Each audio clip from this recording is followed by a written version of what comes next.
జాతీయవాద జర్నలిజానికి అసలైన వేదిక నేషనలిస్ట్ హబ్ ని సబ్స్క్రైబ్ చేసుకోండి. నోటిఫికేషన్స్ కోసం బెల్ ఐకాన్ పై క్లిక్ చేయండి. నమస్తే, welcome to Nationalist hub. Exit polls అంచనాలు వెలువడ్డాయి. అందరూ అనుకున్నట్టే మోదీ గెలుపును అంచనాలు మరోమారు రూఢి చేశాయి. పెద్దగా ఆశ్చర్యం లేకుండా అంచనాల తంతు ముగిసింది. అయితే 400 స్థానాల ఎన్డీఏ లక్ష్యం విషయంలో 370 సీట్ల బీజేపీ టార్గెట్ పై మాత్రం చర్చ విస్తృతంగానే జరుగుతుంది. 3 ఎగ్జిట్ పోల్స్ మాత్రం 371 నుండి 401, 361 నుండి 401 స్థానాలు వస్తాయని చెప్పాయి. మిగతా సంస్థలన్నీ 360కి 370కి మధ్య నిలిచిపోయాయి. 400 స్థానాల లక్ష్యంలో చాలా అతిశయోక్తి ఉందని, అసాధ్యంగా కనిపిస్తోందని అనేవారున్నారు. మొత్తం భారతదేశ ఎన్నికల చరిత్రలో 400 స్థానాల మార్కుని దాటిన సందర్భం ఒకే ఒక్కటి ఉంది. అది కూడా దేశ ప్రధాని ఇందిరాగాంధీ హత్యకు గురైన ఉద్వేగభరిత సందర్భంలో జరిగిన ఎన్నికల్లో మాత్రమే 414 స్థానాలను కాంగ్రెస్ పార్టీ కైవసం చేసుకుంది. అంతకు ముందైనా ఆ తర్వాతైనా గంపగుత్త సీట్లు ఎవరికీ రాలేదు. ఆ మాటకు వస్తే 1989 తర్వాత మెజారిటీ సాధించిన పార్టీలే లేవు. అధికారంలో ఉన్న ఏ కూటమి అయినా ఎదుర్కొనే ప్రతి ఎన్నికల్లో ఎన్నో కొన్ని సీట్లు కోల్పోవాల్సిందే తప్ప అదనంగా గెలిచే అవకాశం ఉండదు.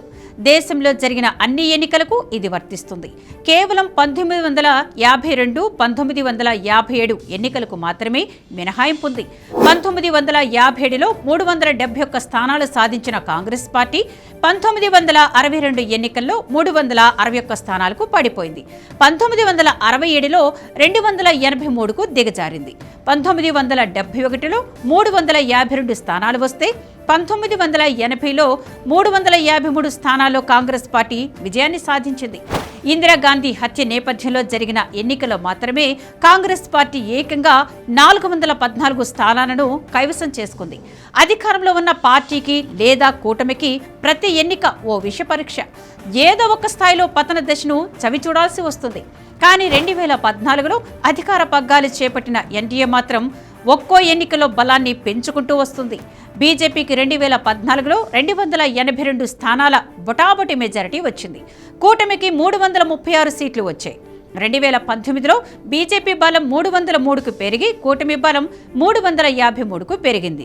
2024 ఎన్నికల్లో ఇది కాస్త 369 వరకు పెరగొచ్చనే అంచనాలు వెలువడుతున్నాయి. కొన్ని సంస్థలు 401 స్థానాలు అంచనాలకు కూడా చెప్పాయి. అరుదైన సందర్భాల్లో కూడా అసాధ్యంగా కనిపించే లక్ష్యాన్ని బీజేపీ ఎందుకు ఎంచుకున్నట్టు అనే అనుమానం రావడం సహజం. 400 అనే సంఖ్య చెప్పడానికి గంభీరంగా ఉంటుంది కాబట్టి బీజేపీ చెప్పలేదు. ఎన్నికల లెక్కలు తేల్చుకోవడానికి బీజేపీ ఓ ఏడాది పాటు కసరత్తు చేసింది. లక్ష్య ప్రకటనకు ముందు అందుకు సంబంధించిన మొత్తం గణాంకాలను ముందు పెట్టుకుని నిశితంగా అధ్యయనం చేసింది. 2014-19 ఎన్నికల ఫలితాలను అన్ని దృక్కోణాలను పరిశీలించింది. ఎక్కడ బలహీనతలు ఉన్నాయో గుర్తించింది. ఎన్ని స్థానాలు ఎన్ని ఓట్ల తేడాతో ఓడిపోతుందో లెక్క కట్టింది. ఎందుకు ఓటమి పాలవుతుందో కారణాలు తెలుసుకుంది. 2023 ఏప్రిల్ మే మాసాల్లోనే సార్వత్రిక ఎన్నికల తాలూకు కసరత్తు పూర్తి చేసింది. కేవలం సర్వేలపై ఆధారపడకుండా సంస్థాగతంగా ఉన్న వనరులను ఉపయోగించుకుని మదింపు వేసింది. దేశవ్యాప్తంగా పనిచేస్తున్న రాష్ట్రీయ స్వయం సేవక్ సంఘ్ శాఖల నుంచి వీలైనంత మేర సమాచారాన్ని రాబట్టింది. చిన్న చిన్న సర్దుబాట్లు చేయడం వల్ల గెలుపు సునాయాసంగా మారే స్థానాలను గుర్తించింది. 2019లో జరిగిన సార్వత్రిక ఎన్నికల్లో స్వల్ప తేడాతో 161 స్థానాలను బీజేపీ కోల్పోయింది. ఈ 161 స్థానాలపై దృష్టి సారించాలని బీజేపీ అధిష్టానం ఈ ఏడాది ఫిబ్రవరిలోనే నిర్ణయించింది. ఓటమి పాలైన 161 స్థానాల్లో 67 సీట్లను ఎట్టి పరిస్థితుల్లోనూ సాధించలేని లక్ష్యాన్ని తన శ్రేణులకు బీజేపీ నిర్దేశించింది. 2019లో గెలుచుకున్న 303కు తోడు 67 స్థానాల్లో విజయాన్ని సాధిస్తే 370 స్థానాల్లో జెండా ఎగురవేయడం ఖాయమని నిర్ధారించింది. అయితే 2019లో గెలిచిన 303 స్థానాలను యథాతథంగా గెలవడం సాధ్యం కాదు కాబట్టి ఏ రాష్ట్రాల్లో ఏ స్థానాల్లో ప్రతికూలత ఉందో గుర్తించేందుకు ప్రత్యేకంగా ఓ కమిటీ వేసింది. ఉత్తర భారతంలోని పెద్ద రాష్ట్రాలపై ఈ కమిటీ ఫోకస్ పెట్టింది. గరిష్ట స్థానాలు గెలుచుకున్న యూపీ, బీహార్, గుజరాత్, కర్ణాటక, మధ్యప్రదేశ్, మహారాష్ట్రలపై దృష్టి సారించిన కమిటీ యూపీలో క్లిష్టంగా మారిన సెగ్మెంట్లను గుర్తించింది. కర్ణాటక, మహారాష్ట్రలపై ప్రత్యేకమైన నివేదికలు అందించింది. మార్పులు అవసరమైన చోట సూచనలు చేసింది. బీహార్లో 2019లో 17 స్థానాల్లో పోటీ చేసి అన్నింటా విజయం సాధించింది. గుజరాత్లో క్లీన్ స్వీప్ చేసింది. ఇలాంటి రాష్ట్రాలు తిరిగి అదే తరహాలో స్థానాలను కైవసం చేసుకోకపోవచ్చు. ఈ అంచనా ఉన్న కారణంగానే కొత్త వాటిపై దృష్టి సారించింది. 2019లో గెలిచిన 303 స్థానాల్లో 73 స్థానాల్లో పరిస్థితి కష్టంగా ఉన్నట్టు అధిష్టానం నియమించిన కమిటీ తేల్చింది. ఈ 73కు తోడు మరికొన్ని ప్రత్యేక కారణాలు ఉన్న స్థానాల్లో మార్పులు చేసింది. మొత్తంగా 100 మంది అభ్యర్థులను బీజేపీ మార్చింది. మహారాష్ట్రలో ఎక్కువ సంఖ్యలో సిట్టింగ్లకు టికెట్లు నిరాకరించింది. గెలుపు సంఖ్యను మాత్రమే పరిగణలోకి తీసుకొని మార్పులు చేసింది.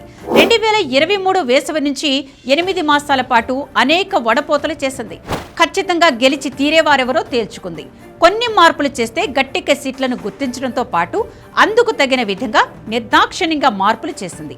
ఉదాహరణకు తెలంగాణలో ఆదిలాబాద్ లోక్సభ స్థానాన్ని ఈ లెక్కలో భాగంగానే మార్చింది. తీవ్ర స్థాయిలో ఆరోపణలు ఉన్నా సరే గెలిచే వారిని కూడా తొలగించాలని భావించింది.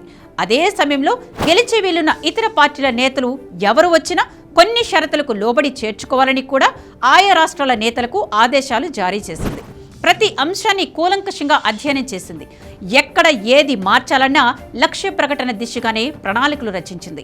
1984లో కాంగ్రెస్ పార్టీ 414 సీట్లు సాధించడానికి ప్రధాన కారణం పెద్ద రాష్ట్రాల్లో మెజారిటీ స్థానాలను కైవసం చేసుకోవడమే. గత సార్వత్రిక ఎన్నికల్లో బీజేపీ గుజరాత్, యూపీ, రాజస్థాన్, హర్యానా, ఢిల్లీ, మధ్యప్రదేశ్, కర్ణాటక రాష్ట్రాల్లో మెజారిటీ స్థానాలను సాధించింది.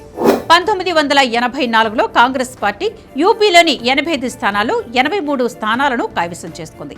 బీహార్లో 54 స్థానాలకు 48, మహారాష్ట్రలో 48 స్థానాలకు గాను 43, గుజరాత్లో 26కు గాను 24, కర్ణాటకలో 28కి 24, ఒడిశాలో 21కి 20 స్థానాలను హస్తం పార్టీ చేజిక్కించింది. దీంతో 414 స్థానాల్లో విజయం సాధించింది. అంటే ఎక్కువ స్థానాలున్న రాష్ట్రాల్లో పైచేయి సాధిస్తే భారీ లక్ష్యాన్ని ఛేదించవచ్చు. బలహీనంగా ఉన్న రాష్ట్రాలపై దృష్టి సారిస్తే కొన్ని స్థానాలను కైవసం చేసుకోవచ్చు. కోల్పోయే స్థానాలను గుర్తించి చర్యలు తీసుకుంటే ప్రమాదాన్ని నివారించవచ్చు. సులభంగా గెలిచే వీలున్న కొత్త స్థానాలను గుర్తిస్తే అందుకు తగిన విధంగా అభ్యర్థిని బరిలోకి దింపితే ఖచ్చితంగా ఫలితాన్ని సాధించవచ్చు అనే సూత్రాన్ని బీజేపీ తూచా తప్పకుండా పాటించింది. 2023 ఏప్రిల్, మే నుంచి 2024 ఫిబ్రవరి వరకు చేసిన సుదీర్ఘ కసరత్తు తర్వాత మాత్రమే బీజేపీ లక్ష్య ప్రకటన విడుదల చేసింది. ఏ రాష్ట్రాలపై ఫోకస్ పెట్టడం వల్ల, ఏ స్థానాలను విశ్వసనీయతలోకి తీసుకోవడం వల్ల 370 అనే సంఖ్యను భరోసాగా ప్రకటించవచ్చు అనే దానిపై ప్రత్యేకంగా అధ్యయనం చేసింది. పగడ్బందీ స్క్రూటినీ తర్వాత మాత్రమే 370 సంఖ్యను ప్రకటించింది. ఎన్డీఏ కూటమి 400 స్థానాల విషయంలో కూడా ఇదే జరిగింది. మిత్రపక్షాల పరిస్థితిని మదింపు వేసింది. ఎన్డీఏలో ఉన్న పార్టీలతో పాటు చేరాలనుకుంటున్న ప్రాంతీయ పార్టీల బలాబలాలను బేరీజు వేసింది. కేవలం పై అంచనాలకు పరిమితం కాకుండా నిర్దిష్టంగా గణాంకాలను తెప్పించుకొని చూసింది. అప్పుడు మాత్రమే 400 స్థానాల లక్ష్యాన్ని ప్రకటించింది. మరికొద్ది గంటల్లో ఈ వ్యూహాల ప్రతిఫలనం ఎలా ఉంటుందో తేలిపోతుంది. ఈ వీడియో మీకు నచ్చినట్టయితే లైక్ చేయండి, 10 మందికి షేర్ చేయండి. అలాగే కామెంట్ల రూపంలో మీ అభిప్రాయాలను మాతో పంచుకోండి. Nationalist hub group of channels ను సబ్స్క్రైబ్ చేసుకుని తెలుగునాట జాతీయవాద జర్నలిజాన్ని ప్రోత్సహించండి. ఈ వీడియో కింద ఉన్న బెల్ ఐకాన్ పై క్లిక్ చేయడం మర్చిపోవద్దు.